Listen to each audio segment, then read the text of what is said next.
Looking at this isolated location of the Kainchi Dham ashram, you can see how far removed it is from the outside world. Deep in the mountains, at night, the only sound is the cold, rushing water of the river right beside it. The hour was late, and the physical world had entirely shut down. Every devotee and volunteer in the complex was fast asleep. Then the midnight silence shattered. Neem Karoli Baba suddenly woke his sevadars, his closest volunteers, and summoned them to his room. He gave them an explicit order: prepare a massive bandara, start the fires, fry puris, make sabzi, and ensure the smell of halwa carries far into the woods. The volunteers were stunned. They were standing in the middle of a dense, dark forest at midnight. No visitors were scheduled, and no human was traveling through those freezing mountains at that hour. Human logic offered absolutely no explanation for preparing a feast of this size. With nothing else to rely on, Brasevadars fell back on blind faith and immediately went to work. You can see the scale required for an ashram feast here. Dough had to be rolled out by the hundreds in the dark, preparing mountains of food for guests who did not yet exist. Heavy iron woks were brought out over the fires. Soon the intense, rich scent of hot ghee, roasted wheat, and thick spices began to drift outward, swallowed up by the heavy forest air.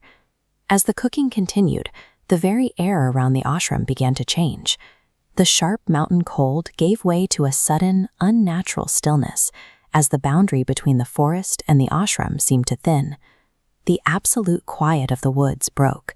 First came the faint, metallic jingling of anklets, then the distinct sound of tiny footsteps mixed with the overlapping laughter of young children.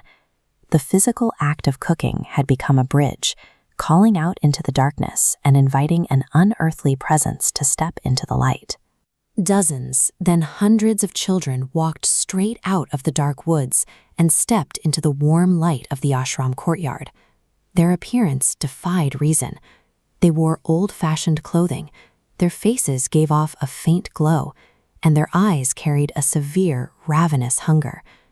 Neem Karoli Baba walked out of his room wrapped in his blanket, wearing a soft smile.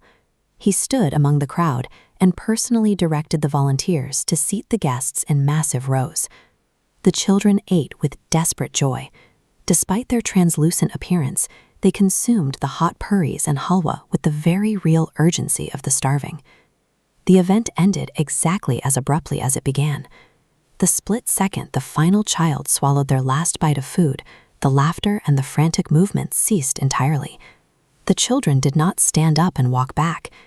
Instead, they dissolved completely, fading into the surrounding mist until the courtyard was empty. The Sivadars stood frozen.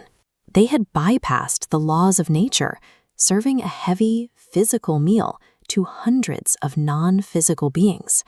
With the courtyard empty and the intense mountain silence returning, the volunteers were left trembling, struggling to process what they had just facilitated.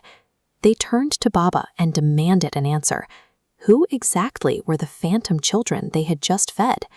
He told them these were but ki hu ruhe, the wandering souls of children who died prematurely. This animation shows aduri pyas, or unfulfilled desires.